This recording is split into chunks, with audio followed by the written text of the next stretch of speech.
Buenas noches. Bienvenidos todos al tercer curso anual Actualización Continua en Pediatría 2023. La modalidad será presencial y virtual. Este curso está organizado por la Sociedad Ecuatoriana de Pediatría Filial Pichincha, con el apoyo del Laboratorio Zaval. En este primer encuentro abordaremos el tema sobre SARS-CoV-2 en Ecuador. Para ello contamos con dos excelentes expositores, el doctor Paul Cárdenas y el doctor Fabián Romero. En esta ocasión participará como moderadora la doctora Joana Sebo, actual presidenta de la sociedad.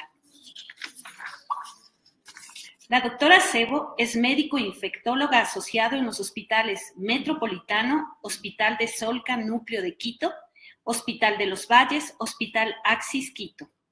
Profesora de la Cátedra de Infectología Pediátrica del Posgrado de Pediatría de la Universidad Internacional del Ecuador.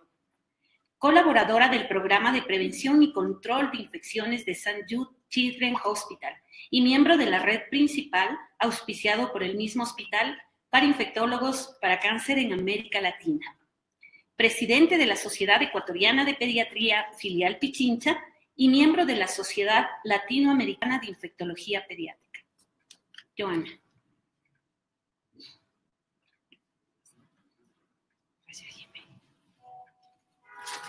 Buenas noches, qué gusto encontrarnos nuevamente, que estemos entre amigos.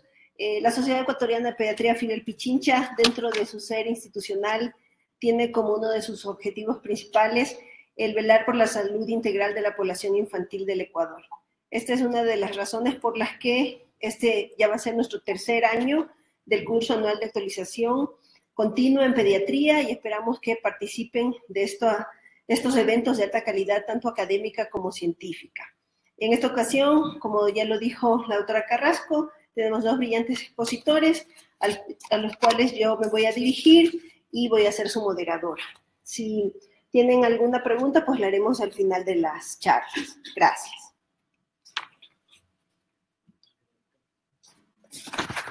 Tengo el honor de presentar al doctor Paul Cárdenas.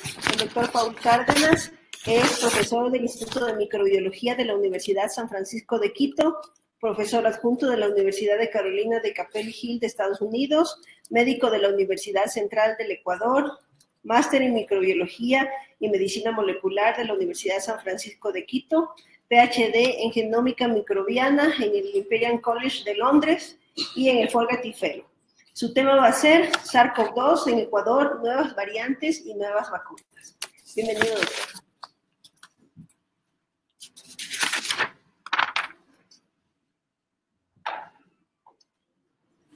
Gracias. Buenas noches con todos. Muchas gracias a la Sociedad de Pediatría Filial Pichincha por la invitación. Para mí es un gusto presentarles los datos que hemos hecho en relación a las investigaciones de los últimos ya 3 años de pandemia que hemos vivido en el Instituto de Microbiología de la Universidad y obviamente cuáles han sido sus aplicabilidades en la parte clínica y en la parte obviamente de salud pública. Para la charla actual no tengo ningún conflicto de interés. En el Instituto de Microbiología de la Universidad de San Francisco hemos creado un laboratorio de genómica microbiana. ¿Qué quiere decir esto de genómica microbiana? Es el análisis a nivel genético de los genes e incluso de los genomas completos de microorganismos que causan infecciones en humanos, en animales también de patógenos desatendidos y también de aquellos microorganismos que son parte de la microbiota normal o de la microbioma normal de las personas, de los animales. Y desde hace ya 7 años establecimos este laboratorio donde lo que hacemos es, tenemos la parte donde procesamos las muestras, extraemos el ADN, etcétera. Y también hemos desarrollado la capacidad de secuenciamiento genético. Muchas veces nos suena como esto de hacer secuenciamiento de ADN como algo muy, muy complicado, con máquinas muy especializadas. Y nosotros hemos adoptado esta tecnología que se llama Nanopore, que es bastante fácil de utilizar, flexible en términos de de producción de información valiosa. Y con esta tecnología...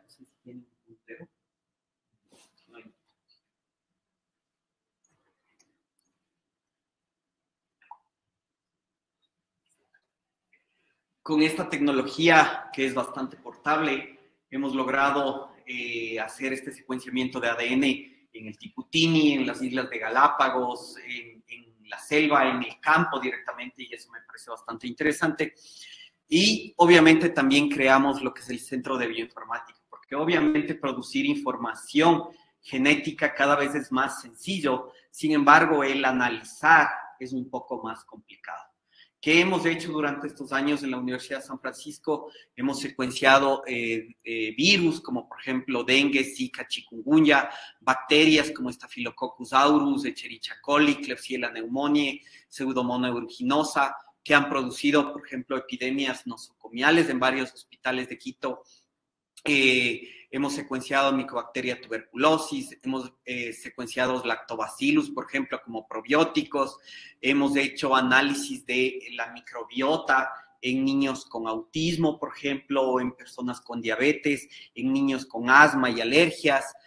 Obviamente también hemos secuenciado otros virus como el H1N1, virus del herpes. Hemos descubierto que aquí casos en el Ecuador de virus que previamente no se habían registrado, como este pejivirus que produce la hepatitis G o el virus de Oropuche. Y obviamente desde que han empezado estas epidemias de infecciones, hemos tomado liderazgo en términos de secuenciamiento del SARS-CoV-2. Lo continuamos haciendo durante estos años, y también cuando tuvimos estos casos de monkeypox hace unos meses, últimamente también este caso de H5N1 en humanos y también en animales de la influenza aviar. Hemos secuenciado virus sincitial respiratorio y estamos estableciendo nuestros protocolos para secuenciamiento de poliovirus también. Apenas se identificó los primeros casos de COVID-19 en China en diciembre del 2019 y en enero del 2020 se secuenció ya este virus y se lo publicó de manera abierta en este blog que se llama Virological. Hubo el primer caso en Ecuador de SARS-CoV-2, de COVID-19, que fue esta señora de Babahoyo en Guayaquil. No pudimos acceder a este caso a pesar de que viajé justamente a Guayaquil a tratar de obtener esta muestra. Lastimosamente no pude conseguir. Sin embargo, apenas llegó el primer caso de COVID-19 en Quito, que fue este paciente holandés que estaba en el oriente y fue internado en el Eugenio Espejo. Gracias a los doctores de terapia intensiva del Eugenio Espejo, rápidamente nos dieron la muestra y en 48 horas pudimos secuenciar el virus aquí en el país. Fuimos el tercer país en Latinoamérica en secuenciar el virus, solo después de Brasil y de Chile. Y nuestros vecinos y muchos países de Latinoamérica les tomó por lo menos 2 a 3 meses a empezar a secuenciar el virus. Y obviamente nosotros como universidad empezamos a entrenar a otras universidades para que lo hagan. Empezó la UES, la Universidad Técnica Particular de Loja también. Y claro, después de un año se sumó también el INSPI, que ahora ya lo está haciendo de manera regular también. Este caso, primer caso, justamente nuestra estudiante de doctorado en microbiología, Zuli Márquez, empezó a tomar de manera muy valiente la muestra, la trajo, era un lavado bronquialveolar, la trajo al instituto y entre los dos la procesamos y logramos tener esta publicación en la Sociedad Americana de infectología, de microbiología, perdón. Sin embargo, después de procesar algunas muestras, decidimos que no era conveniente solo quedarnos con analizar unos pocos casos y que se sepa que podemos hacer el secuenciamiento, sino el establecer una red de vigilancia genómica a nivel de todo el país. Entonces, lo que de manera independiente del Ministerio de Salud, del IES, independiente totalmente, obviamente en los primeros meses de la pandemia, el IES, el INSPI, etcétera, estaban muy ocupados en diagnóstico, en el caos que existía, entonces entendemos obviamente esto. Sin embargo, lo que tratamos de establecer es enviar reactivos para tomar muestras a todo el país y que de todas las 24 provincias del país nos regresen muestras del virus inactivado de una manera segura y de una manera en que todavía los ácidos nucleicos, en este caso el ARN de este virus, permanezca viable para ser analizado. Entonces, de las 24 provincias nos han llegado muestras, más de 5,000 muestras al momento. Lo que hacemos es, como este virus es bastante grande, bueno, extraemos su ARN. Como este virus es bastante grande, tiene 30,000 pares, bueno, 30,000 bases de ARN, de estas letras que conforman lo que es el ARN-ACUG. Lo que hacemos es amplificarlo en 68 pedazos y después secuenciar y armar un rompecabezas con estas computadoras. Usamos esta tecnología de secuenciamiento. Como digo, empezamos con esta tecnología que se llama el Mini-Ion de Nanopore y ahora usamos este equipo que logramos gracias a un grant de Estados Unidos el adquirirlo. Y algo que me parece muy importante es que cada vez que tenemos información del virus, nos demoramos entre 3 a 5 días en subir a las bases de datos mundiales. Obviamente, primero reportamos esta información al Ministerio de Salud como insumo para que ellos tomen decisiones, pero también siempre ha sido nuestra política compartir de manera rápida la información genética que se produce. Siempre me preguntan, ¿y ha habido alguna variante ecuatoriana? Sí, rápidamente, en abril del 2020 encontramos, gracias a esto que subimos rápido la información, nos contactaron colegas de Japón y nos dijeron, nosotros encontramos un virus como una mutación medio parecida a la de ustedes. Era en 4 casos de pacientes que se enfermaron muy gravemente, 2 fallecieron, 2 estaban en terapia intensiva, eran jóvenes y estaban en el hospital del IES Quito Sur. Y vimos que una mutación que tenía en uno de los genes de esta variante, que esta proteína se llama ORF3B, le hacía más resistente a los interferones. Sobre todo, como ustedes saben, los interferones son los antivirales naturales, y fue interesante que pudimos describir unas de las primeras mutaciones en este virus que estaban relacionadas con una enfermedad más grave. Este reporte lo pudimos publicar en esta revista que se llama Cell, que es bastante interesante y bastante importante.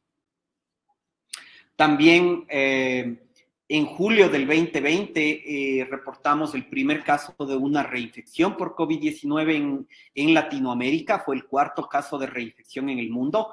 Y fue interesante este caso porque en este tiempo todavía no era común encontrar reinfecciones. Y para comprobar que había una reinfección, teníamos que hacer el secuenciamiento del primer evento de infección, tener un PCR negativo y después secuenciar el virus del segundo evento y ver que genéticamente eran diferentes para comprobar que era una reinfección. Y justamente eso lo hicimos. Este caso fue publicado en The Lancet Infectious Diseases. Cuando se terminó el primer año de la pandemia, no se terminó la pandemia, pero hicimos un análisis, como les había mostrado, de todas las variantes que habían circulado a nivel de todo el país en este primer año. Encontramos 82 variantes que estaban circulando en ese primer año. Recordemos, en ese tiempo todavía las variantes no tenían nombres como alfa, gamma, omicron, todavía no tenían esos nombres. Sin embargo, de estas 5 o 6 fueron las principales que circularon alrededor del país. Y una de las cosas interesantes fue que cuando analizamos lo que pasó en Guayaquil y en Santa Elena, en ese pico de contagios terrible, lo que encontramos era que 2 variantes causaron ese evento de supercontagio. Entonces fueron eventos de supercontagio, pocas variantes contagiaron a montones de personas a la vez. ¿Qué es lo que pasó en Pichincha y en el resto de provincias de la Sierra? Recordemos que en julio-agosto del 2020 hubo el primer pico, la primera ola de contagios importante en Quito, y Y al contrario de Guayaquil, lo que pasó era que teníamos muchos eventos de introducción del virus. Entonces eran muchas variantes que circulaban a la vez. Entonces, en un lado, eventos de supercontagio, en el otro lado, muchas variantes a la vez circulando. Y también lo publicamos en este journal que se llama Virus Evolution. También fue interesante que empezaron a ya denominarse estas variantes de preocupación y estas variantes de interés por la OMS. En un momento empezaron a llamarse, según el sitio de origen, la variante brasilera, la variante británica, variante de Sudáfrica, y después la OMS les empezó a poner sus nombres alfa, beta, gamma, etcétera. Y lo interesante es que teníamos muchas variantes circulando a la vez. Ya les voy a mostrar justamente un gráfico de eso. Y eso fue una de las que causó el segundo pico o la segunda ola de contagios que nosotros tuvimos, sobre todo en febrero, marzo del 2021. Recordemos que todavía no había vacunación aquí y fue causada justamente por múltiples variantes. Fue interesante que en marzo, julio, nos llamó la atención que una de las variantes que nosotros encontramos en el norte del Ecuador y en el sur de Colombia era una variante que no tenía un nombre específico. Sin embargo, al ver las mutaciones empezamos a ver que tenía mutaciones sobre todo relacionadas con el escape al sistema inmunitario, y esto nos llamó bastante la atención. Conversamos con gente del Ministerio de Salud, conversamos con gente de Colombia también, pero mucha de la preocupación, sobre todo en Colombia, era que no se llame variante colombiana, porque eso tenía un impacto terrible. Entonces ellos trataban de minimizar esto. Entonces nosotros lo que decidimos como académicos es reunirnos con los científicos de otros países como Uruguay, como Paraguay, como Bolivia, y describimos por primera vez esta variante que se llamaba B1621 y la publicamos en el mismo blog donde se publicó el genoma del SARS-CoV-2 que se llama Virological.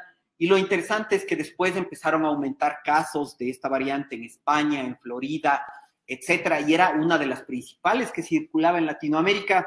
Entonces ahí la OMS le puso de nombre la variante Mu o Mu. Entonces, con estos japoneses que les había contado que tenemos una muy buena colaboración, empezamos a investigar esta variante y encontramos que tenía un escape del sistema inmune muy interesante, mucho más que incluso que la variante beta o la variante de Sudáfrica, y empezamos a ver como una posible candidato, porque las personas que se infectaron con Mu, tenían mejor respuesta de anticuerpos frente a las otras variantes. Entonces, podía haber sido un buen candidato para desarrollar alguna vacuna frente a variantes, pero obviamente este virus rápidamente fue desplazado por la otra variante que fue importante después, Delta. También publicamos en este Journal of Infectious Diseases, este análisis que hicimos de estos anticuerpos. Y como les dije, aquí teníamos 2021, muchas variantes circulando, Lambda que llegó del sur, Gamma que llegó del oriente, del norte teníamos Mu, Iota que llegó desde Nueva York por Santa Elena y por Guayaquil. Teníamos muchas variantes circulando a la vez y eso causó esta ola de contagio sobre todo. Después tuvimos, gracias, las vacunas y llegó esta nueva variante verde que está aquí y desplazó a todas las otras que se llama Delta. Sin embargo, el impacto en mortalidad y morbilidad no fue tan grande y eso fue definitivamente gracias a las vacunas. Sin embargo, estábamos bastante contentos con eso. Sin embargo, se originó una variante mucho más contagiosa. No podíamos pensar que podía haber algo más contagioso. Delta tenía 15 mutaciones en la proteína de la espiga. Omicron tiene 50 mutaciones. Entonces, es bastante compleja esta variante para producir infecciones y obviamente dio uno de los principales picos de contagio en enero del 2022. A pesar de que obviamente hubo vacunas, no hubo tanta mortalidad obviamente con esta variante. Una de las cosas interesantes era por qué esta variante Omicron producía una enfermedad sobre todo de las vías respiratorias superiores más que de las inferiores. Obviamente se decía esta es una variante leve, entonces el virus está cambiando para desarrollar algo leve. La información actual que tenemos es que no es más leve que la original de Wuhan. Sin embargo, como mucha gente ya tiene memoria inmunológica por vacunas o infecciones, entonces por eso hemos estado protegidos. Sin embargo, sí parece que esta variante tiene una predilección más por las vías respiratorias superiores que por las inferiores, sobre todo porque utiliza este receptor ACE2, que es bastante conocido, el ligando de donde se pega esta proteína de la espiga. Sin embargo, no usa esta otra proteína que se llama TMPRSS2, que sobre todo está en las vías respiratorias bajas.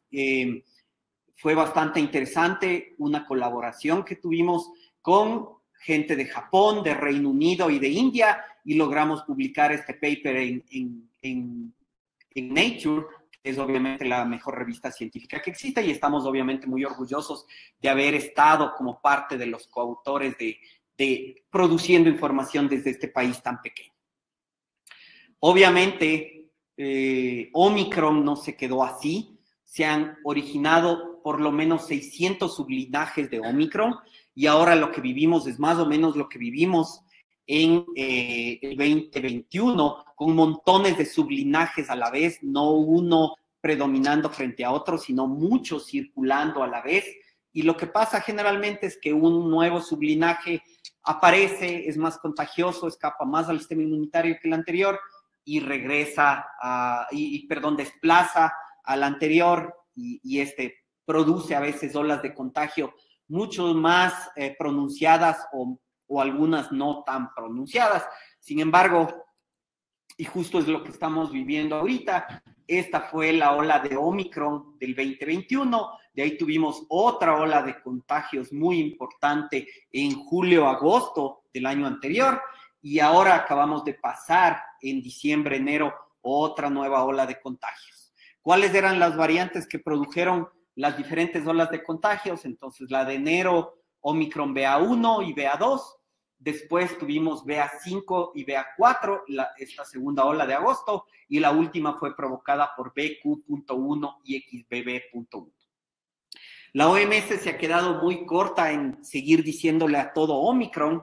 Entonces, han surgido nombres puestos de manera no oficial y muchas veces de manera amarillista en cuáles han sido las causas o cuáles han sido estas variantes. Entonces, a esta le decían Cerberus, ¿sí? Entonces fue interesante porque, claro, le pusieron Cerberus y, claro, aquí la prensa dijo, perro del infierno llegó al Ecuador. Entonces, obviamente, suena terrorífico esto. Y ahorita, la que está actualmente, datos de la semana anterior, estas siguen siendo las dos principales que circulan en el Ecuador. Sin embargo, desde hace 4 semanas también ya tenemos este sublinaje que se llama XBB.1.5, Kraken, le dicen a este sublinaje, y es el que está desplazando a nivel mundial a todos los anteriores, y es la que está produciendo un aumento de contagios en países como el Reino Unido. Me encantaría no decir o decir, bueno, ya se acabó la pandemia, entonces con esto se acabó. Sin embargo, siempre somos un espejo tardío de lo que pasa en otros países. Ahorita están aumentando hospitalizaciones, por ejemplo, en Reino Unido. Después de eso va a pasar en España, en Estados Unidos, y después de unos 2 o 3 meses seguro tendremos una ola de contagios aquí. ¿Qué tan pronunciada? No sabemos. Tal vez es bastante leve. Recordemos la que acabamos de pasar con otros virus, sincitial respiratorio, metaneumovirus, influenza. Sí afectó, obviamente, en la población pediátrica, montones de niños hospitalizados, etcétera.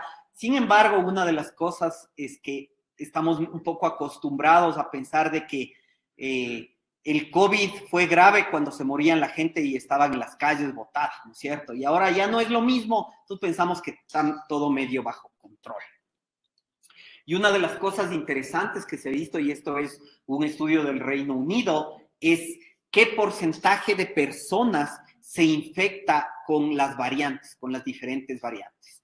Con la variante original de Wuhan se infectó el 7% de la población de Reino Unido. Con Omicron se ha infectado, con Omicron BA5, se ha infectado aproximadamente en la mitad de la población. Entonces, imagínense un virus que infecta a 1 de cada 2 personas. Y la otra cosa, y este es un estudio que hicimos del año anterior y lo publicamos en Frontiers, era un análisis de reinfecciones y veíamos que todas las reinfecciones se mantenían entre un 0.4 a un 1% de posibilidad de reinfectarse durante un año, Sin embargo, llegó Omicron y esto se multiplicó por 10. La tasa de reinfecciones ahora con Omicron es solo de protección del 30% a 10 meses. Entonces, hay muchas personas, y estoy seguro que ustedes han vivido, familiares, etcétera, que han tenido COVID el año anterior y este año 2 o 3 veces. Ya no es no común el oír estas reinfecciones, obviamente si es que son diagnosticadas. Entonces la pregunta es, ¿vale la pena vacunarse contra el COVID? Estamos en el 2023, ya nos vacunamos, ¿por qué nos seguimos vacunando? Y este es un gráfico muy impresionante sobre Estados Unidos. Recordemos que en Estados Unidos mucha de la población tiene o se ha dejado llevar por estos grupos antivacunas y obviamente no solo relacionados contra el COVID, sino contra montones de otras vacunas. Y lo interesante es, esta es la mortalidad de Omicron el año anterior y estos rojos son la mortalidad en personas no vacunadas, en personas vacunadas con primera y segunda dosis y en personas que han tenido ya los 2 refuerzos, es decir, con 4 dosis. Entonces, es obvio el efecto positivo que tienen en mortalidad las vacunas. Y como digo siempre, si uno decide estar en este grupo, definitivamente está muy mal informado. Obviamente también, y este es un estudio que salió a finales del año anterior, el riesgo de desencadenar otras enfermedades, como por ejemplo diabetes, como por ejemplo hipertensión, problemas cardiovasculares, es mucho más alto si es que tuviste previo una infección de COVID y mucho más si es que has tenido más reinfecciones. Entonces, un virus del que apenas sabemos algo 3 años y decimos, inféctate nomás o 3, 4 veces, creo que no es un buen consejo a mediano o a largo plazo para la salud pública. Esto es otra de las razones por las que vale la pena vacunarse contra el COVID en 2023, el long COVID.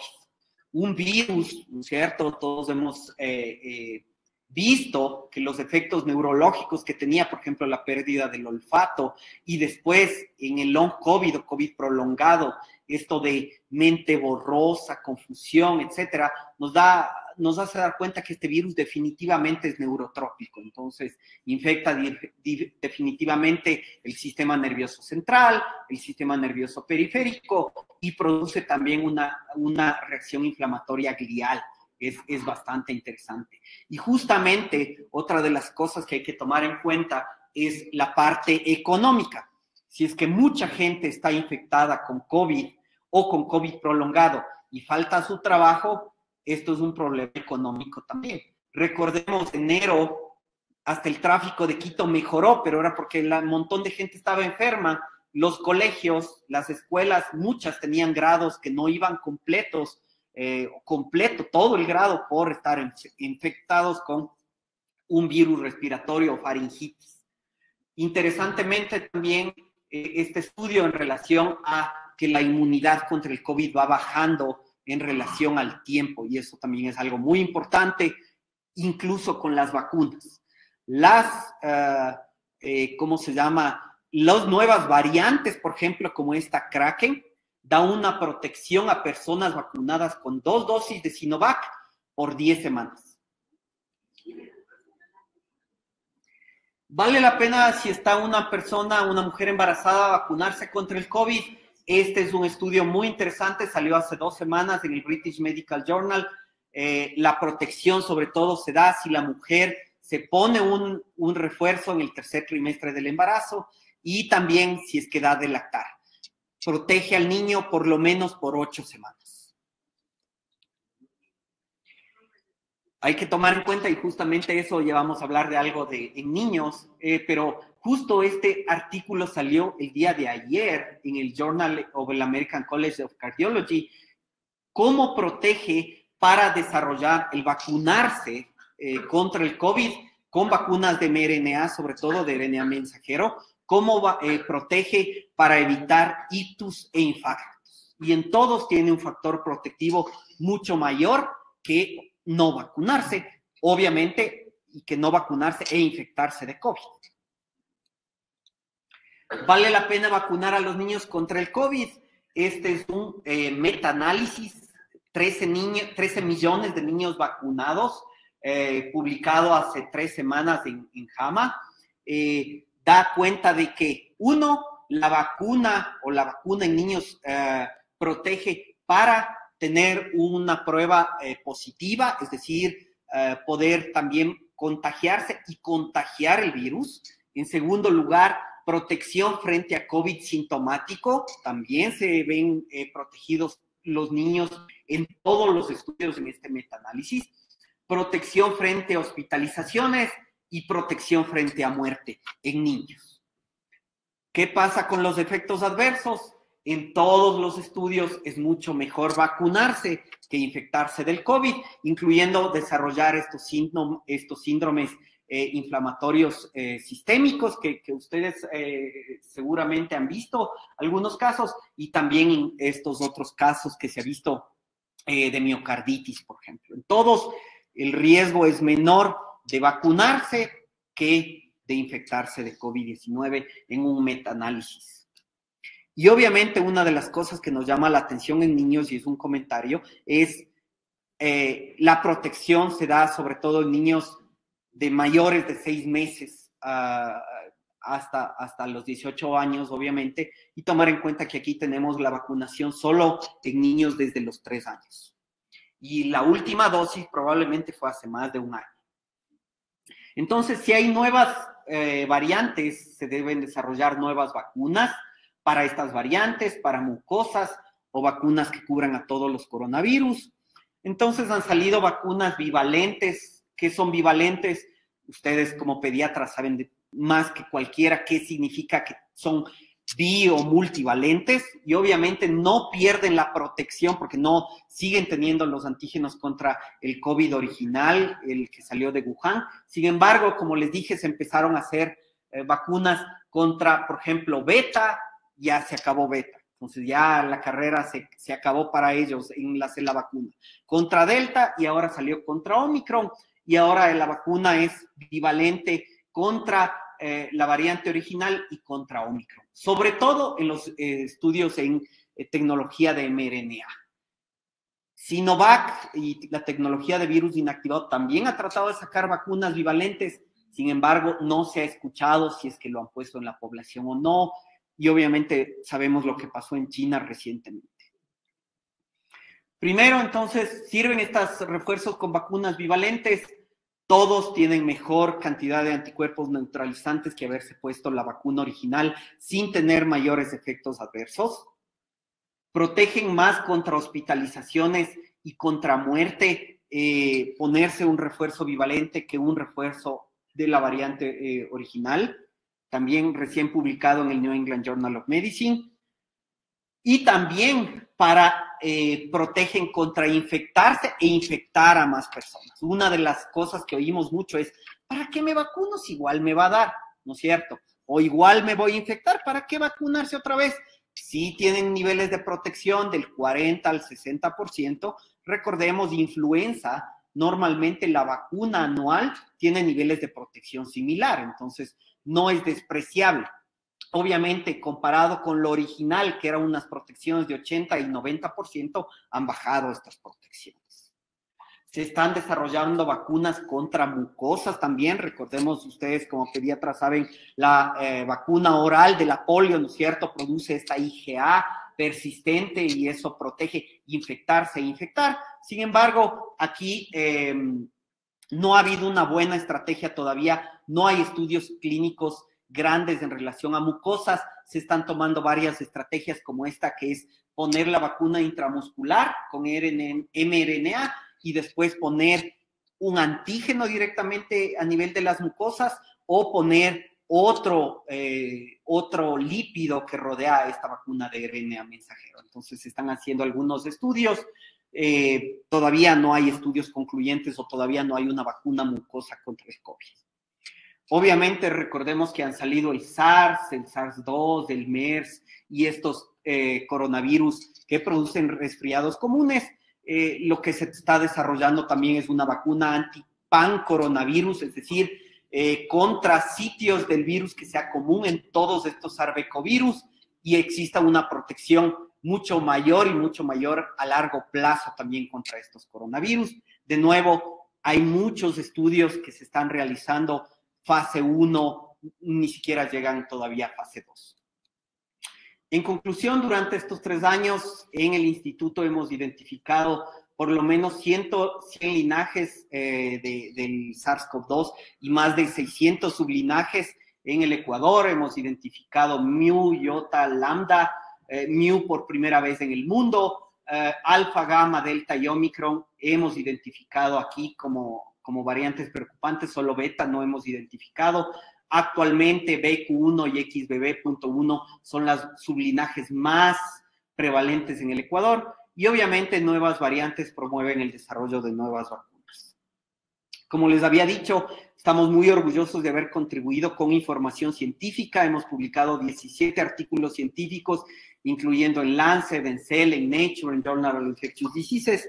Que esto haya salido de Ecuador nos enorgullece, pero también es importante que damos esta herramienta al Ministerio de Salud y a los gobiernos seccionales para que ellos tomen decisiones en realidad. Obviamente, esa es la responsabilidad de ellos de tomar decisiones. Quiero agradecer obviamente a todos los miembros del Instituto de Microbiología del Colegio de Ciencias de la Salud. Este es un equipo multidisciplinario. Y como les había dicho, lo hacemos con fondos totalmente de afuera, de investigación, del NIH de Estados Unidos, de USAID, también del Ministerio de Relaciones Exteriores de Francia, del gobierno de Brasil, de Reino Unido, que nos han permitido poder hacer estos estudios aquí en el Ecuador. Y como digo, vamos ya 3 años y cada semana mandamos un reporte al Ministerio de Salud y seguimos tratando de identificar estas variantes que circulan en las 24 provincias del país. Muchas gracias. Si tienen alguna pregunta.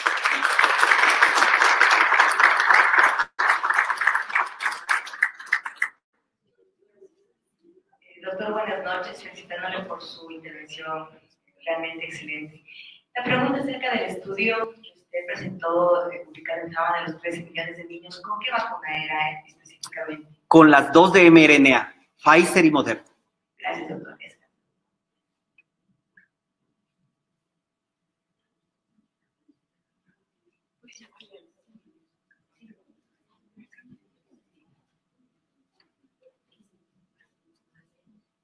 Buenas noches, doctor.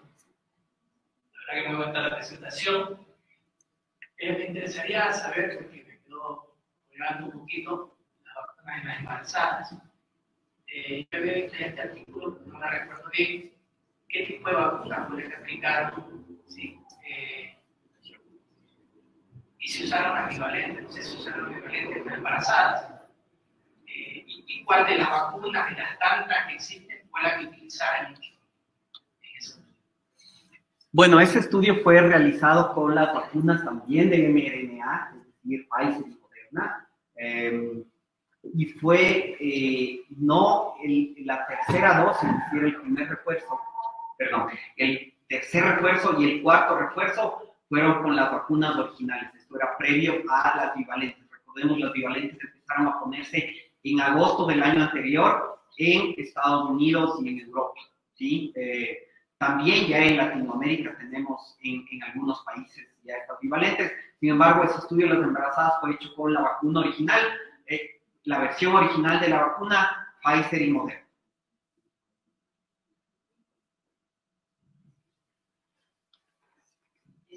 Buenas noches. excelente la charla, pero sí me queda una duda en cuanto a la vacuna Sinovac, que se está poniendo en los niños en el momento actual y a todas las personas están poniendo los refuerzos.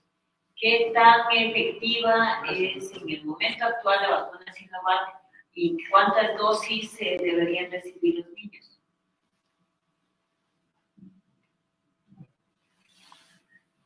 Esa es una muy buena pregunta. En realidad, la vacuna que está disponible es la mejor, la que uno debería ponerse, incluyendo en niños. En niños mayores de 6 meses ya se les ponen los refuerzos bivalentes en Estados Unidos y en Europa. Incluso la FDA acaba de decretar hace unas semanas que ya no existen las vacunas monovalentes en Estados Unidos, sino solo las bivalentes.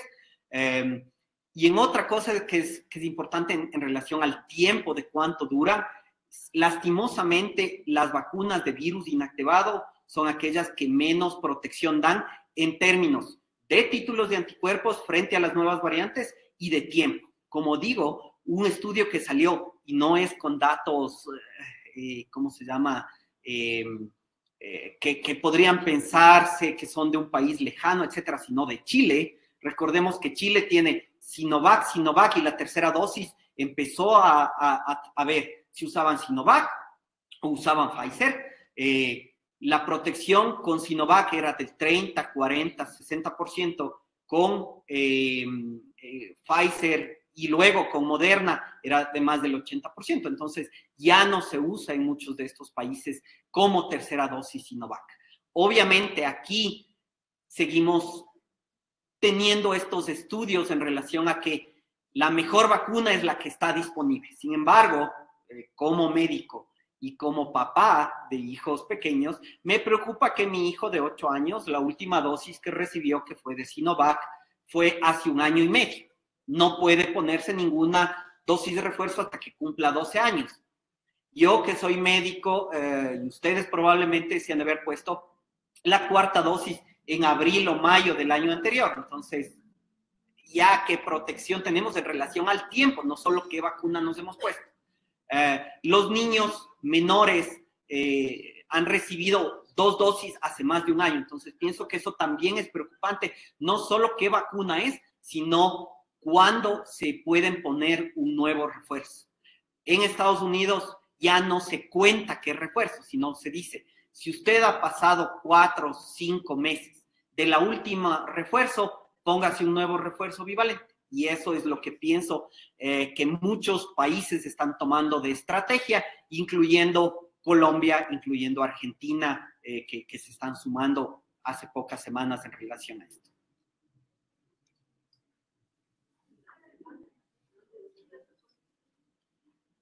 Yo más bien quisiera invitarle, voy a ponerme aquí para la parte, para la parte virtual. Quisiera invitarle, doctor, para ver si en conjunto con la Sociedad Ecuatoriana de Pediatría hacemos una propuesta ya formal al Ministerio de Salud Pública, justamente con estos puntos muy específicos, y de esa manera solicitar pues, que se haga una nueva revisión de la vacunación y se integre la vacuna bivalente que ya está, como usted dice, en Estados Unidos. Muchas gracias, doctor Cárdenas.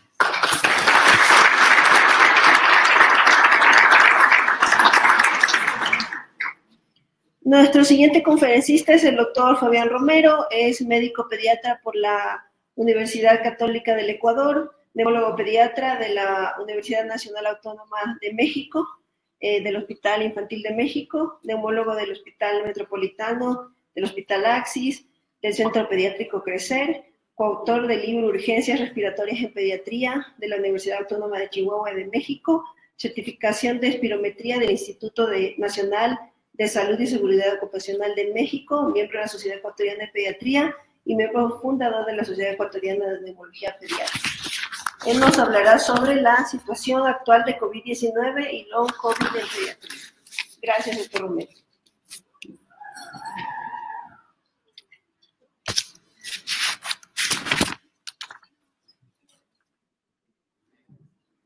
Sí, buenas noches. Ok. Bueno, muchísimas gracias por la cordial invitación a la Sociedad Ecuatoriana de Pediatría y un gusto pues poder compartir con todos ustedes, estimados colegas. Hace un par de días estábamos celebrando el Día del Médico, así que de paso, pues un fraterno saludo a cada uno de los presentes y de los virtuales también, lógicamente, que sigamos en esa función tan linda desde que entramos a la Facultad de Medicina, pues de dedicarnos a nuestros pacientes y en este caso, pues a nuestros pequeños pacientes. Bueno, dicho eso, el tema propuesto luego de la excelente charla del doctor, nada más quería tomar 4 puntos de la charla previa para conectar con lo de ahorita. Primera parte, hemos visto que, como ven, cada vez linaje tras linaje, cepa tras cepa, y me ha sorprendido el tema de la vacuna de que 10 semanas de cobertura, o sea, ¿qué tenemos pese a cada uno de los medicamentos? O sea, ¿qué nos espera a mediano o a largo plazo? Entonces, en vista de esta incertidumbre, yo suelo decir en la consulta a los padres de nuestros pacientes, para que entiendan un poquito mejor el impacto de cada una de estas infecciones, es que si de virus, entre comillas, antiguos, viejos, seguimos aprendiendo todo el tiempo, no se diga de infecciones dadas por el SARS-CoV-2 que tiene nada más 3 años de edad, ¿no? Entonces, todo el tiempo está cambiando, modificándose, y pues no sabremos qué vamos a decir de aquí al próximo año al respecto de esta información. Probablemente digamos lo que dijimos ya no es, modificaremos, aumentaremos, trabajaremos, o digamos, miren, lo que propusimos en algún momento parece que ya no es de utilidad, y pues nada, trabajando sobre la marcha. Entonces, dicho eso, en COVID-19, en la parte pediátrica, me agradó mucho y habíamos comentado cuando se propuso este tema de que sí, esta conjunción de hacerlo de la parte estadística, epidemiológica, molecular, etcétera, y luego conectar con la parte clínica, que es lo que voy a tratar de enfocarme yo en esta charla. Así que hemos propuesto estos 2 puntos macro en la agenda, y con estos objetivos, en donde analizaremos los cambios en el tiempo de la patología en mención, destacar particularidades de COVID y long COVID en la población pediátrica, interrelacionar la fase aguda con la posaguda de COVID. En la posaguda, lógicamente, ingresa también la parte de long COVID, y proponer algunas medidas preventivas de las patologías mencionadas, y sobre todo, creo que uno de los objetivos principales del último, instar a la búsqueda intencionada de signos y síntomas en la población pediátrica tras la infección por SARS-CoV-2, muchos que pueden pasar subdiagnosticados y que pueden estar en relación con esta parte de acá. ¿Hecho? Entonces, vamos con la primera parte. Bueno, vamos a hablar un poquito del pasado. Y algo histórico lo comentó muy bien el doctor. Sin embargo, específicamente en la parte pediátrica, primer caso descrito el 10 de enero de 2020, ¿no? En China, como el primer caso pediátrico, un niño de 10 años, asintomático, pero con una tomografía con evidencia de vidrio despulido, y pues un antecedente de conecte con la ciudad origen del virus. Y luego tenemos que el 27 de enero de 2020, en un hospital de Wuhan, de niños, el primer paciente pediátrico grave. Pasamos de un asintomático a un grave en un niño de 13 meses de edad, con neumonía, choque, bueno, todas las complicaciones que están viendo. Entonces, 2 puntos diametralmente opuestos, y ambos con afecciones, tanto el primero tomográfico y el otro, lógicamente, desde el punto de vista clínico. De eso al presente, ¿qué es lo que tenemos? Al 9 de febrero del 2023. Se reporta que hay 15.4 millones de niños positivos desde el inicio de la pandemia, un número nada despreciable. Y de estos, el 22% de los casos se refiere, pues, sobre todo en menores de 18 años, que es lo que corresponde a esta población de 15.4 igual al 22%, y que son valores totalmente subestimados. ¿Cuántas de las infecciones, sobre todo ya de este tiempo, habrán sido infección por SARS-CoV-2 y se ha pasado por el frente de nosotros? ¿Cuántas de ellos ya habremos mencionado? Quizás solo es una infección leve, común y silvestre, y ya incluso los padres ya no quieren realizar pruebas de SARS-CoV-2, quizás por miedo al hisopado, etcétera, ya está vacunado. Todo lo que ya comentamos en la charla previa está bastante bien. Sí, ya estoy vacunado, me doy esa inmunidad, ¿no?, verbal de que ya estoy listo y no pasa nada. Entonces, valores totalmente subestimados. Y al 11 de diciembre de 2022, una cero prevalencia se reporta en la población infantil de un 96%, aparentemente, misma que, dada sobre todo por Omicron en la población infantil, pero que aquí hay que mencionar algo importante y que hay que traducir este mensaje a nuestros padres, a nuestros pacientes. Esto no es igual a inmunidad ni defensa permanente. Punto clave. ¿Y en Ecuador qué ha sucedido? Bueno, llevamos un total de 1.056.578 casos hasta la fecha aproximadamente, con las olas muy bien mencionadas. No las voy a recalcar, pero insisto en esta parte de aquí. Valores totalmente subestimados. Y yéndonos ya hacia la población infantil, la CDC pues nos reporta esta relación a lo largo de las poblaciones, a lo largo de las fechas, perdón. con cada una de las olas correspondientes, en donde podemos ver nosotros que las barras en naranja, población de 0 a 4 años, y las barras en gris de 5 a 17 años, cada una con la misma tendencia a lo largo de las curvas, pero como ven, algo de prevalencia o mayor intensidad o mayor presencia de casos en la población de menores de 4 años, lógicamente porque fue la población la que, pues, de manera más tardía se ha enfrentado a vacunación. En otros países, como se mencionaba, a partir de los 6 meses de edad ya estamos vacunando, nosotros estamos muy tardíos al respecto, pero claro, tenemos esta tendencia. Y luego, en algún momento, tuve la oportunidad de esto hace un año, o menos de un año aproximadamente, de comentar por qué es que la infección en niños versus adultos se consideraba algo diferente. Entonces, claro, se han postulado algunas teorías al respecto, y dentro de las más importantes es que antes de la pandemia, ¿qué teníamos? ¿Quiénes eran los más vacunados? Los que estaban constantemente en controles médicos, en vacunas cada 2 meses, cada 4 meses, cada 6 meses, cada año, etcétera. Y además protegidos por lactancia materna, que sabemos muy bien todos los beneficios que presenta. Ahora ya hasta especialidades en lactancia materna. Entonces, todo ese capítulo a lo largo de la población infantil, pues sabemos que daba una protección extra a nuestros pacientes. Además, nuestros pequeños a nivel preescolar, escolar, etcétera, sabemos que por esa misma exposición a nivel de los centros infantiles, estaban prácticamente intercambiando virus todo el tiempo. De alguna manera, esto mantenía pues en un movimiento activo a su sistema inmunológico y manteniendo activo y en formación y en maduración constante en estas edades.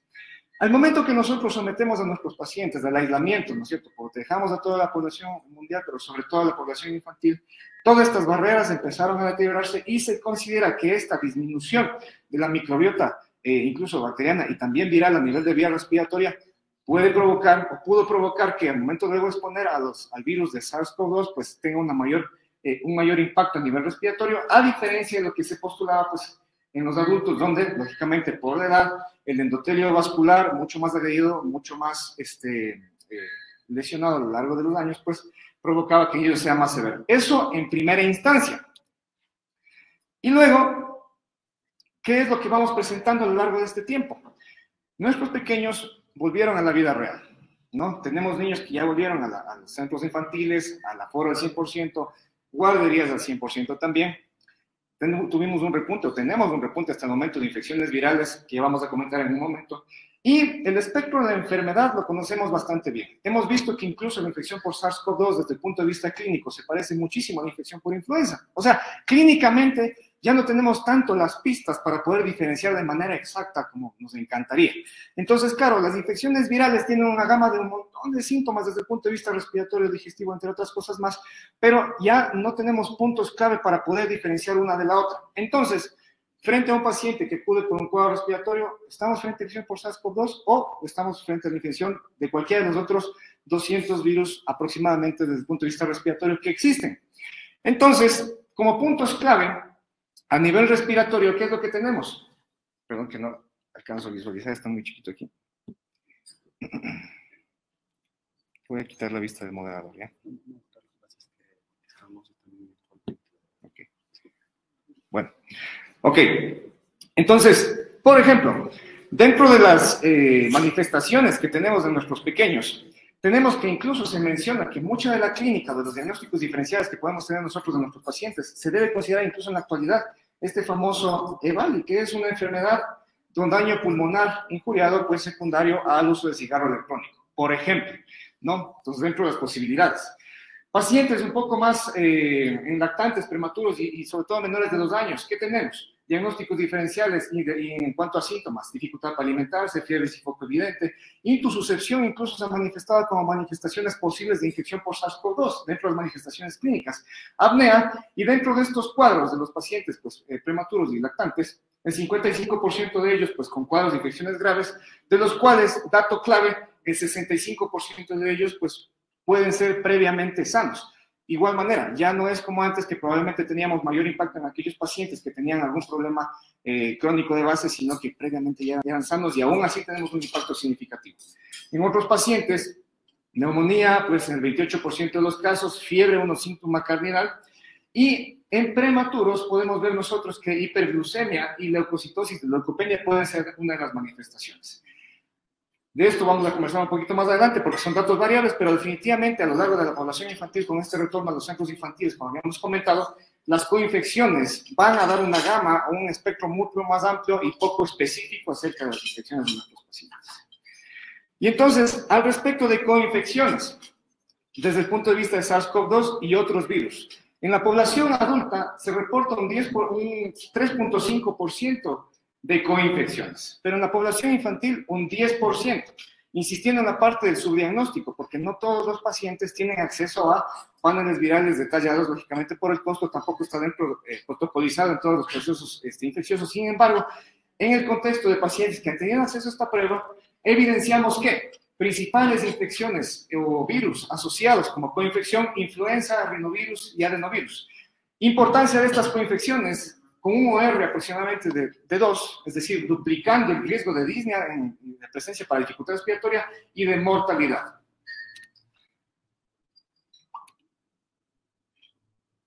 Y hace un momentito ya había comentado esto también, al respecto de complicaciones en infecciones en pacientes que están cursando con una infección potencialmente mortal de influenza versus o comparado con infección por coronavirus a lo largo del 2019 en Estados Unidos, podemos ver que la tendencia de los síntomas, como ven, son muy similares, ya lo habíamos comentado hace un momento, tanto en influenza como en SARS-CoV-2. Nuevamente el mensaje, frente a un paciente con síntomas respiratorios, no podemos diferenciar al 100% a cada uno de ellos. Y de estos pacientes, importante también mencionar, con infecciones presentes. Y de estos pequeños pacientes, aunando un poquito el tema de qué es lo que sucede a nivel respiratorio. En general, el patrón de infecciones virales a nivel de epitelio respiratorio se resume en 4 términos muy sencillos: edema, inflamación, necrosis y destrucción del epitelio respiratorio, sea cual fuera el virus presente, más aún si son muchos los presentes en el epitelio de una vía respiratoria de nuestro paciente, y más aún, pues, uno de los representativos del virus sincicial respiratorio. Como podemos ver en la foto superior, un epitelio totalmente sano, y en la vía inferior, en la foto inferior, perdón, un epitelio totalmente lesionado que cumple estas 4 banderas que habíamos mencionado. Si esto lo multiplicamos por 2, 3, 4, 5 o hasta 6 virus, como en algunos pacientes pueden estar presentes, lógicamente esta lesión del epitelio respiratorio va a ser mucho más marcada, y en este sentido la presencia de sintomatología, complicaciones, secuelas a mediano y a largo plazo va a ser marcada. Esto es súper importante en el momento de abordar a nuestros pacientes, tanto interiorizar nosotros como profesionales de la salud y tratar de traducir este mensaje hacia los padres de nuestros pacientes, pues esto también va a traducir en la disminución progresiva de aquellos síntomas, tomando en cuenta que el 10% de nuestros pacientes que tienen el epitelio denudado, como ven acá, va a tener una complicación adicional, sobre todo pues por infecciones bacterianas que lógicamente pues van a ensombrecer el cuadro clínico de nuestros pacientes. Y entonces, ¿en quiénes podríamos anticipar nosotros mayor gravedad?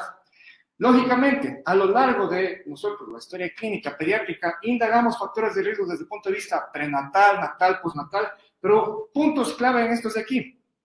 Patologías que pueden ser comorbilidades alrededor de la población pediátrica. Problemas genéticos, síndrome de Down, por ejemplo, podría ser una patología que esté presente que pueda incrementar el riesgo de problemas alrededor de infecciones por COVID. No específicamente dirigido por el tema de COVID, pero sí entendiendo el contexto clínico y genético de la vía respiratoria de un paciente con síndrome de Down. Problemas neurológicos, sobre todo en pequeños, por ejemplo, con parálisis cerebral u otras afectaciones que están afectando su calidad de tos. En general, un pequeño, que ya sabemos cuál es el síntoma por el cual nos consultan la mayoría de las veces. Yo creo que aquí el 99% de médicos presentes, tanto virtual y presencial, van a decir tos. Y entonces, claro, la tos es el síntoma bandera. En una tos efectiva al 100% debería movilizar toda la presencia a nivel de la vía respiratoria de cuerpos extraños secreciones a una velocidad de 250 metros por segundo. Patologías que estén alrededor afectando toda esta velocidad por malfunción en la parte muscular, pues lógicamente va a afectar mucho más la higiene respiratoria. Problemas metabólicos, cardiopatías, entre otras más. Pero principalmente de estas, las que están señaladas en rojo, es lo que más se ha demostrado que son de mayor impacto al respecto de gravedad, y esto deja el mensaje de que en cualquiera de nuestros pacientes, independientemente de la edad, pues indagar cada uno de ellos y tener mucha más atención en el contexto de los cuadrantes rojos que pueden incrementar el riesgo de complicaciones a mediano y a largo plazo. Y es que en estos pacientes, la Asociación Americana de Pediatría los ha denominado niños y jóvenes con necesidades especiales de atención en salud. un nombre algo largo, pero realmente representa esta población de riesgo que amerita un poco de mayor cuidado y que se ha sugerido la medida de esta protectora y preventiva de complicaciones propuesta de esto del queso suizo. ¿Qué significa esto de acá? Varias capas, ¿no es cierto? Cada una de ellas representa una medida, una acción a participar. Cada una de ellas no es perfecta. Sin embargo, si sumamos cada una de estas capas, podemos disminuir el riesgo de infecciones graves y de complicaciones a mediano y a largo plazo. Entre ellas, lógicamente, las principales, pues, vacunación es uno de los últimos, las últimas capas que tenemos presenciales aquí. Y entonces, tenemos ya algunos algoritmos acerca del manejo en la parte aguda. Realmente no ha habido alguna modificación clara al respecto del tratamiento, pero sí vale la pena recalcar aquí que es diferente el abordaje de paciente con infección por SARS-CoV-2, tomando en cuenta 3 puntos clave: hipóxico o no hipóxico, es decir, con datos de disminución de oxigenación o no. Y el siguiente punto clave o el siguiente punto de tamiz va a ser aquí a qué grupo de riesgo pertenece nuestro paciente. De acuerdo a eso, el abordaje subsecuente. Si es que ya tenemos paciente con afectación hipóxica, con afectación de su oxigenación, es un paciente que dentro de los principales tratamientos, y fue secundario de los estudios múltiples que se realizaron en la población adulta, pues el inicio de corticoterapia de apoyo. Y aquí un mensaje importante. Muchas veces nos vemos quizás tentados al uso de corticoides en fases muy tempranas de infecciones por SARS-CoV-2. Y entonces también la dosificación es muy importante. Máximo 0.15 a 0.3 miligramos por kilo dosis de uso de dexametasona, que es el principal medicamento corticoide a usar acá. No usar en fase 1 de infección por SARS-CoV-2, que corresponde aproximadamente entre el día 0 a 7, que es la afección de vía respiratoria superior. Usarlo o considerarlo en fase 2, que considera ya la lesión pulmonar, y sobre todo en aquella fase 2 que ya es 2B por afectación pulmonar con hipoxia presente. ¿Por qué no usarlo antes? Pues teóricamente y por estudios clínicos, pues puede disminuir el aclaramiento viral en la fase 1 y podemos más bien producir un efecto contraproducente pues a lo esperado. Y algunas cosas pues mencionadas adicional acá: trabajar de manera temprana con apoyo de alto flujo o ventilación mecánica no invasiva, de tal manera que, recuerden la foto de ese epitelio respiratorio, tratar de dar el mayor confort posible a lo largo del proceso de una infección respiratoria, más aún si es que esta es de coinfecciones múltiples. Y nuevamente, pues, el tema de vacunación, bandera dentro de las recomendaciones novedosas en las últimas publicaciones. Y no quiero dejar de mencionar esta parte que en algún momento se había comentado, pues ya, como mencionábamos ayer en una clase que tuvimos en un hospital, que cuántas veces nosotros ya hemos mencionado entre colegas que qué está pasando con la inmunidad de nuestros pacientes luego de este aislamiento. Los niños están infectándose mucho más fácil, nos cuesta mucho más recuperar de los síntomas respiratorios, nos cuesta mucho más darles tratamiento. Entonces, ¿qué es lo que está pasando? Muchos de ellos aparecen con síntomas muy claros de alergia, por ejemplo, que previamente no lo eran. Es más, a veces ni siquiera tenemos antecedentes de atopía o familiares relacionados con el tema de alergias. Pero entonces, ¿qué es lo que ha pasado? Y esto de aquí va a resumir este famoso término que está en boga y que va a seguir investigándose al respecto de la famosa brecha inmunológica o esta famosa deuda inmunológica. En estas 3 imágenes tomadas de estas fuentes correspondientes y una de ellas publicada en este mes, pues llamativo que el comportamiento hasta 2019-2020, que era prácticamente previo al inicio de la pandemia, nosotros ya conocíamos qué épocas nos esperaban a nosotros como pediatras con mayor auge de problemas respiratorios, pero posteriormente vino esta pausa por el aislamiento y ahora estamos cursando este pico mayor de problemas virales, llámese digestivos, respiratorios, etc. En esta gráfica de acá podemos ver el comportamiento que nosotros teníamos esperado a lo largo del año. Las líneas de colores que ustedes pueden ver acá representan época 2020 hacia atrás. Entonces teníamos estos picos esperados anteriormente. Ahora, la línea entrecortada y azul, esta que ustedes pueden ver por acá, representa 2021 en adelante. ¿Ya? Podemos ver que al inicio del año, pues, descenso total de las infecciones, lógicamente por el aislamiento, las medidas que hemos implementado. Se terminó los aislamientos correspondientes, volvimos a vida normal y tenemos este auge total, que como les digo, a veces en la consulta es un slide que a veces les presento a los pacientes. Digo, si continuáramos de aquí al siguiente mes, hasta nos salimos de la pantalla. Entonces, claro, importante tener que ahora esta elevación de problemas de infecciones virales a nivel respiratorio está por encima o en auge incluso del mayor punto que era en los años previos, y es la época a la que nos estamos enfrentando al momento. Y otra cosa bastante interesante, analizar la sensibilidad hacia aeroalérgenos y alérgenos digestivos, pero aquí en particular les he puesto aeroalérgenos, como por ejemplo la presencia de aeroalérgenos como ácaros, epitelio de gato, de perro, entre otros. Entonces, bastante llamativo que la positividad al respecto de, y sensibilidad al respecto de estos aeroalérgenos, al 2018, aproximadamente un 17%. Y vemos que sobre todo el ácaro,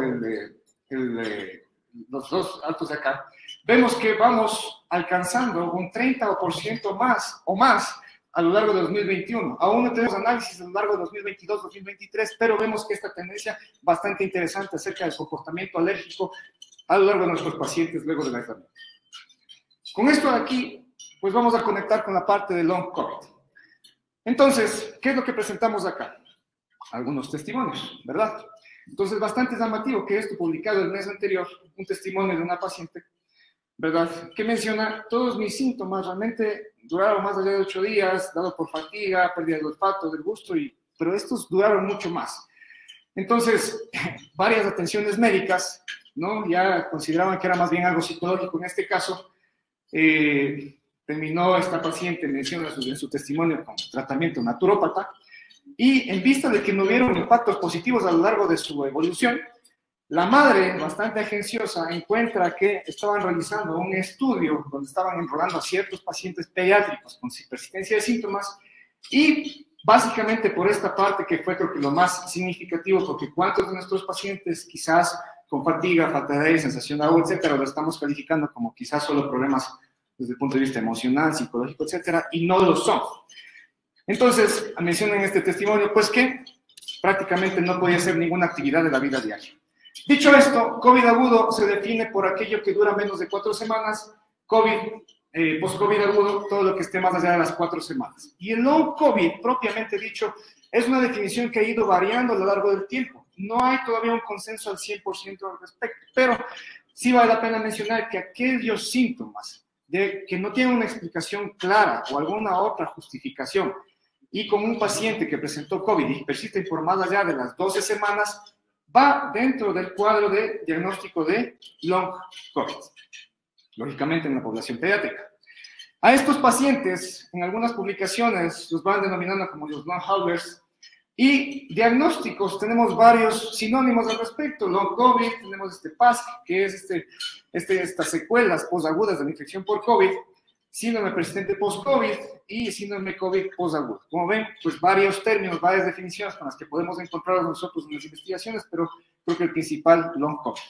Y pues, en codificación de enfermedades, el CIE-10 con el B948 como secuelas de enfermedades infecciosas, y en el CIE-11 que ya consta como el RA02 como una enfermedad posterior a la COVID-19, codificado totalmente como una entidad patológica. Y en este sentido, dentro de las principales investigaciones a lo largo del long COVID surgieron ya muchos artículos, pero este en particular hacía un análisis donde conectábamos la parte aguda con la parte del long COVID y con una presencia hasta un 27%. Sin embargo, valores que son variables a lo largo del tiempo.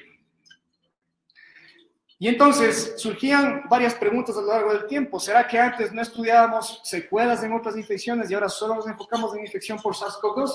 Y un estudio bastante interesante, pues donde se compara la afección o las secuelas persistentes a lo largo del tiempo de COVID versus otros virus, y en donde vemos que secuelas presentes en COVID en el 70% de la población pediátrica versus otros virus donde solo presentábamos secuela en el 25% de los casos.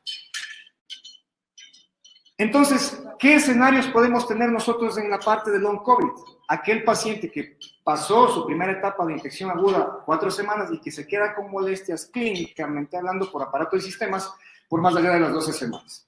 El cuadro del COVID agudo, que superó sin problemas el primer cuadro de acá, y los subsiguientes donde podemos presentar persistencia de síntomas o remisión de síntomas y posteriormente aparición de síntomas nuevos, que también se puede considerar como datos del long COVID en la parte pediátrica, o aquellos pacientes, esto sobre todo en pacientes con comorbilidades o patologías crónicas, quienes ya por su misma patología podían tener sintomatología previa y estos lógicamente pues, a lo largo del long COVID se van a exacerbar y notar como mucho más superpuestos incluso.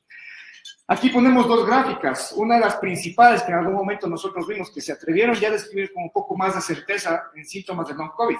Al inicio se mencionaban más de 50 síntomas publicados en el 2021 y actualmente, últimas publicaciones, mencionamos que en la población pediátrica descritos más de 200 síntomas en la población pediátrica.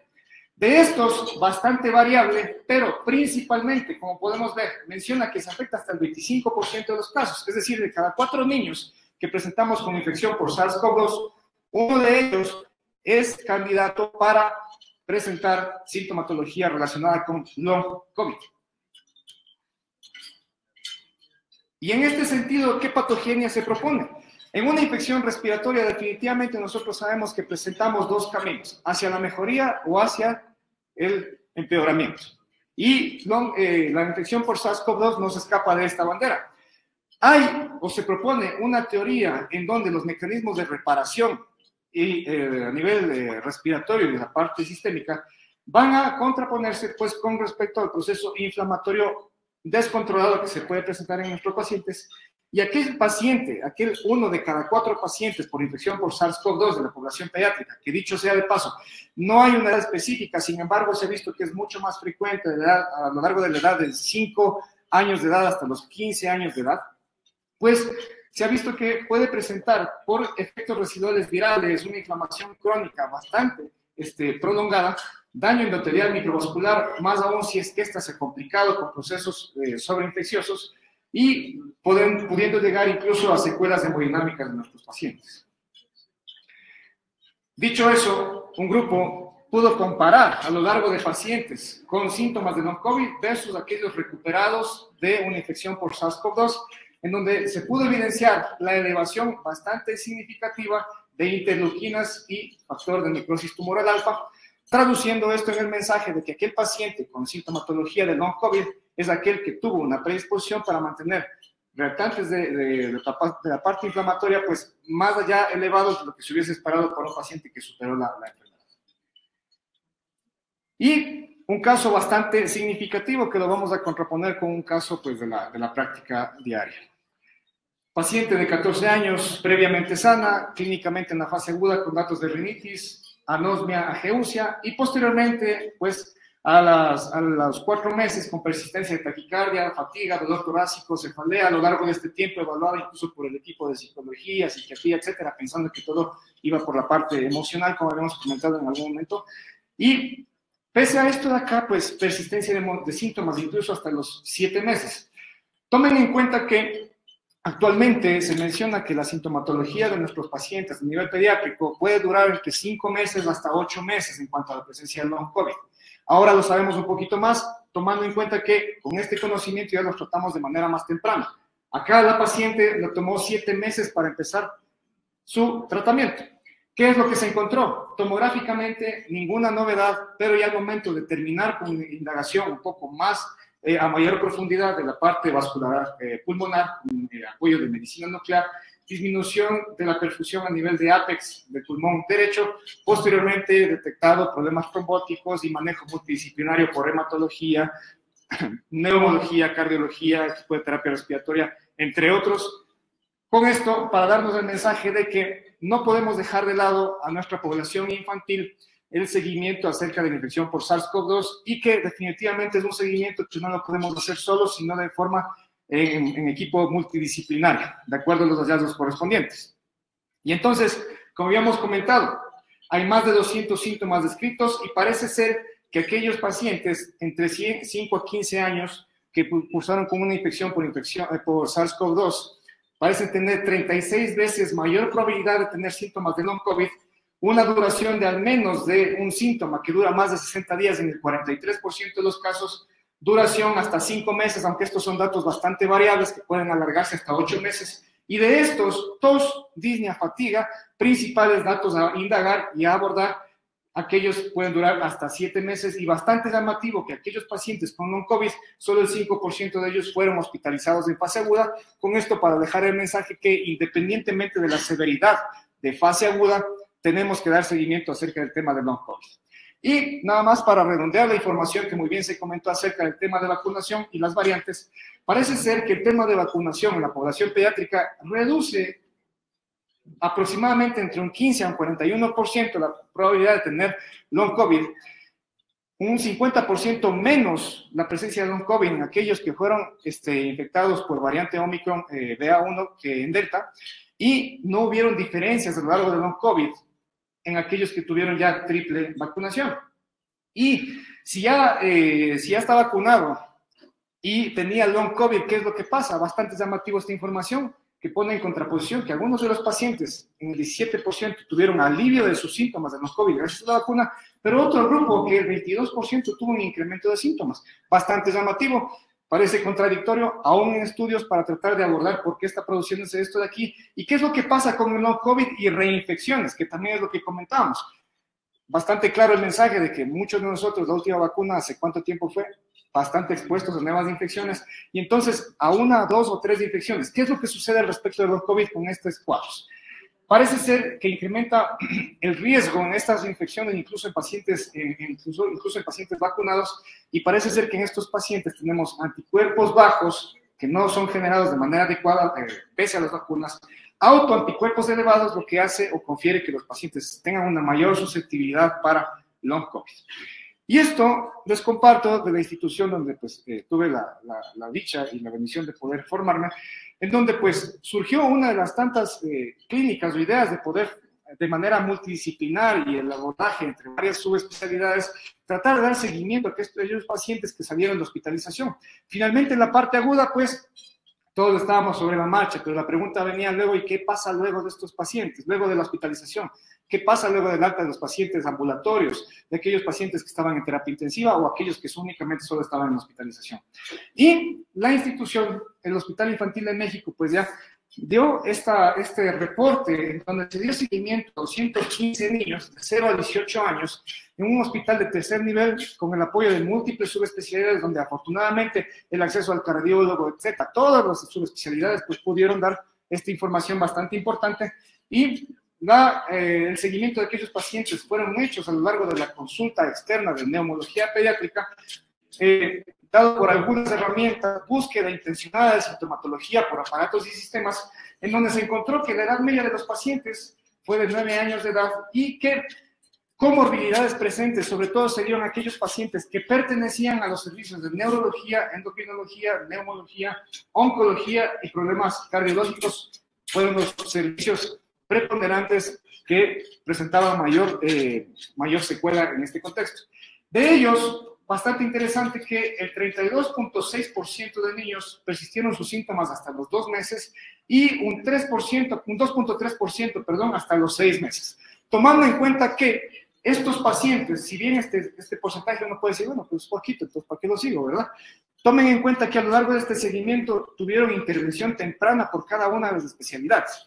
Es decir que quizás estos 215 niños podían estar sin seguimiento alguno y qué otras molestias, sintomatología, complicaciones a mediano y a largo plazo podían haber presentado estos pacientes. Síntomas principales detectados: disnea, tos seca, fatiga y presencia de rinorrea. Que como mencionamos hace un momento, ¿cuál de estos, quizás excepto la fatiga, no está presente en cualquiera de las otras infecciones respiratorias? Y entonces hay varias herramientas, al final vamos a compartir un par de guías que podrían servir de herramientas pues, para el seguimiento y el abordaje de nuestros pacientes, pero una de las importantes y que les ponemos a disposición acá, tomada de la guía mencionada en el pie de la diapositiva, una hoja donde les enseñamos a los padres de nuestros pacientes a tratar de hacer un auto-check que no les tomará más de 1 o 2 minutos diarios. Está diseñada para hacer el seguimiento a lo largo de un mes, de tal manera que, aquí viene el siguiente mensaje, paciente con SARS-CoV-2, sugerido volverlo a citar, o al menos vía teleconsulta, si no es presencial, a las 4 semanas para poder analizar esta herramienta y ver qué síntomas buscados de forma intencionada podemos nosotros tratar de manera temprana. Y con estas herramientas tenemos otras extra. Aquí ustedes pueden escanear, es un test de fatiga para que podamos evaluar un poquito de manera más objetiva qué paciente tiene fatiga y quién no. Test para evaluar disnea en nuestros pacientes, porque no solo es la sensación subjetiva, sino que tenemos de esta forma de acá, por ejemplo, con este test del MMRC, básicamente modificado para la población infantil, donde tenemos algunas escalas correspondientes. Y en este contexto les presento, que el año pasado ya les había comentado este caso, ya les voy a presentar el desenlace. Entonces, una pequeña de 10 años de edad que tuvimos la oportunidad de conocer, en vista de que persistía con disnea de ninguna causa explicada. Una paciente que 2 años atrás había sido diagnosticada por una taquiarritmia bastante controlada por parte de cardiología. En vista de la persistencia de esta disnea, de esta fatiga, pues acudió nuevamente con su cardiólogo de cabecera, quien realmente realiza todos los exámenes, incluyendo pruebas de esfuerzo, y dicen, realmente yo no le encuentro nada, ¿qué es lo que está pasando aquí? Nuevamente íbamos a terminar casi en ese círculo vicioso de quizás solo se está haciendo a la paciente, algún lío emocional debe tener nada más. Pero al momento de conocerle un poco más detallado, la pequeña había presentado un COVID. Perdón, regreso a la diapositiva. Había presentado ella una infección por COVID en enero de 2022. Aparentemente una infección que tuvo 5 días nada más de una paciente previamente vacunada con sus 2 dosis y una infección que no dejó secuelas aparentemente. O sea, posterior a eso, la paciente, una pregunta clave que hacemos en la consulta bastante rápida es, ¿ha tenido COVID? Sí, no. ¿Considera usted que su niño ha cambiado su comportamiento respiratorio o le ve mucho más enfermizo antes o después del COVID o da igual esa presencia de COVID? Y van a encontrarse con algunas respuestas bastante interesantes. En este caso, no tenía ninguna secuela como tal, aparentemente de esa parte. Y luego, pues, la consulta fue por esta disnea de 1 mes de evolución, dolor torácico de 2 semanas de evolución, al examen físico nada llamativo, pero realizamos una prueba que se llama un test de Ruffier, donde una prueba bastante sencilla, saturador y sentadillas durante 1 minuto, medimos saturación, estado basal, saturación luego del esfuerzo, luego de 1 minuto, y vimos que realmente la saturación del estado basal bajó por debajo del 90%, bastante llamativo eso de ahí, y era un dato de alarma. En este sentido, en vista de que no encontrábamos un nexo como tal para explicar eso, ni antecedentes de asma, ni atopía, ni nada por el estilo, surge la idea de realizar serología de IgG e IgM de SARS-CoV-2 en conjunto con cardiología pediátrica, y pues nos encontramos con una IgM que estaba en descenso y una IgG que estaba en ascenso. Ambas positivas, bastante interesante, traduciendo esto que la nena probablemente había presentado un COVID en abril, hasta 2 meses antes aproximadamente.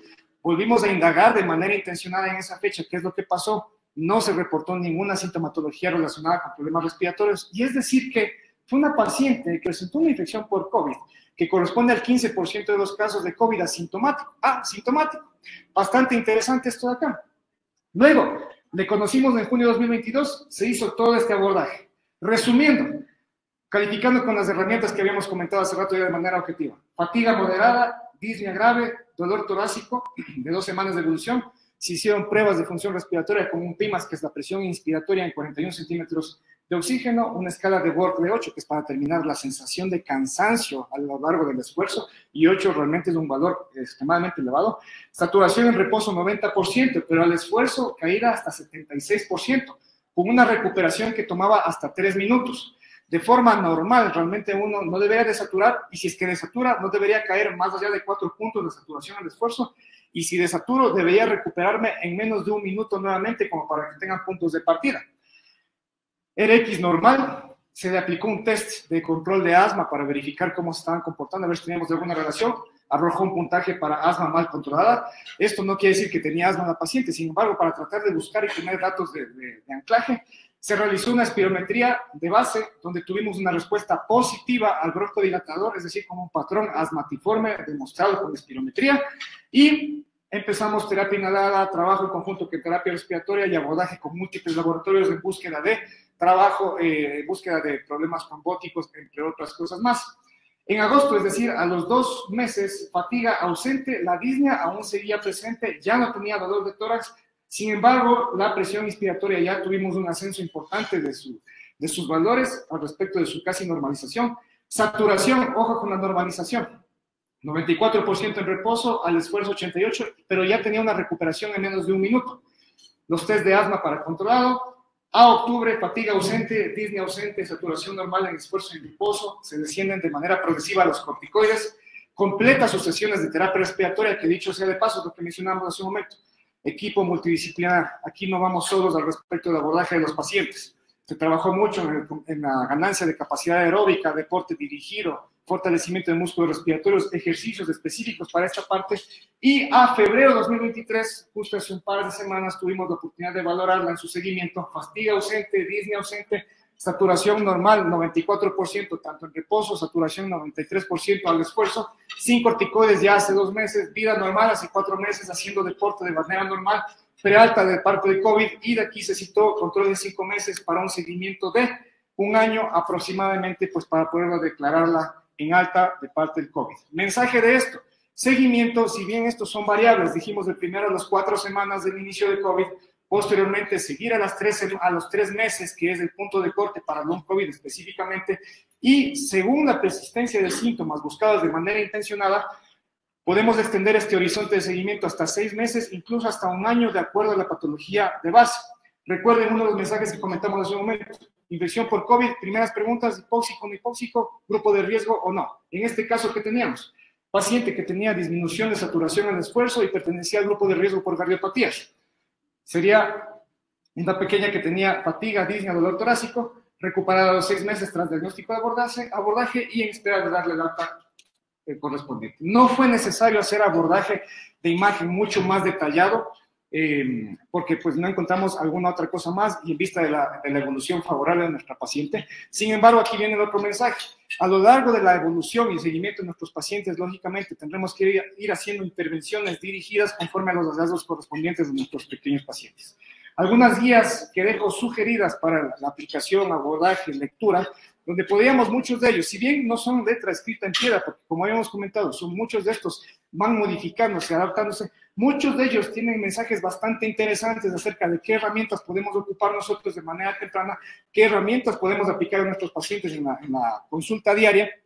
Un tip bastante importante, por ejemplo, muchos de nuestros pacientes por su condición pediátrica entran saltando y corriendo y jugando a nuestros consultorios.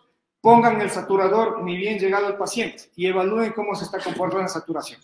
Y ahí tienen un esfuerzo bastante rápido, sin necesidad de aplicar la prueba de sentadillas, etc., ¿no? Así que, como conclusiones, en términos de bienestar del niño, pues como hemos dicho ya, el abordaje holístico es bastante importante. La severidad en fase aguda no exime de long COVID.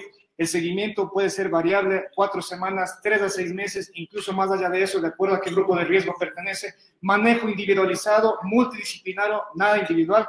Vacunación, donde me sumo pues a la charla previa, donde definitivamente es algo importante, y los cuidadores deben ser educados y entrenados en buenos términos, pues para que podamos detectar de manera temprana el seguimiento de estas molestias. Entonces, con eso pues muchísimas gracias, espero que haya sido de utilidad para todos.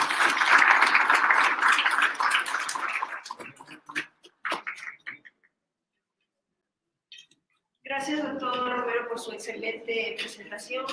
Quería saber si tienen alguna pregunta para el doctor Romero.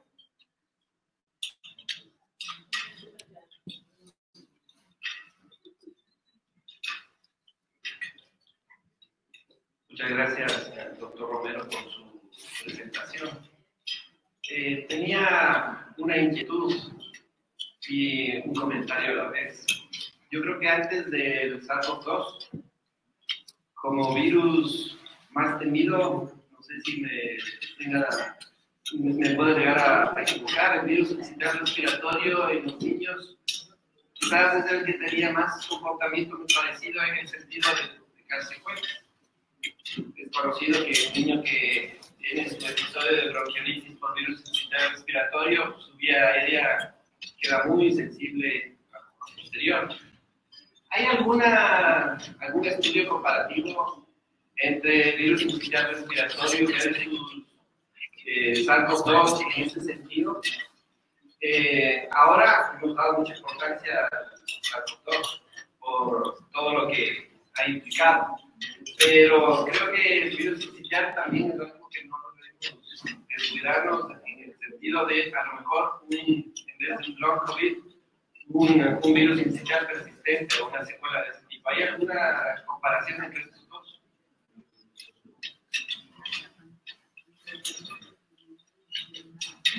Muchísimas gracias por la pregunta y el interés.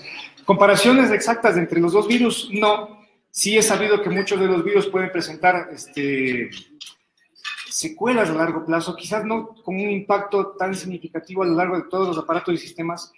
Recuerden ustedes la diapositiva donde informamos la afectación de qué órganos o qué aparatos y sistemas estaban afectados.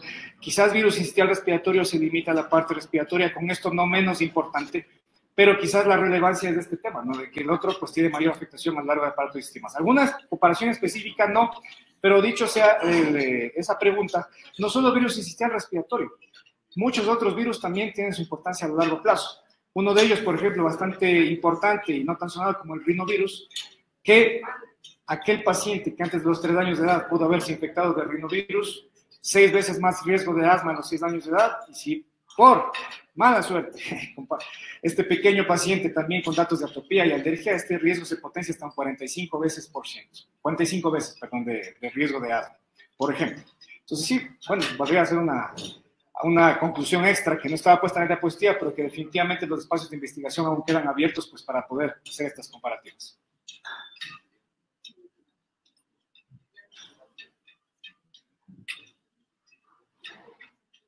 Si no hay más preguntas, agradecemos mucho a los autores por sus excelentes presencias.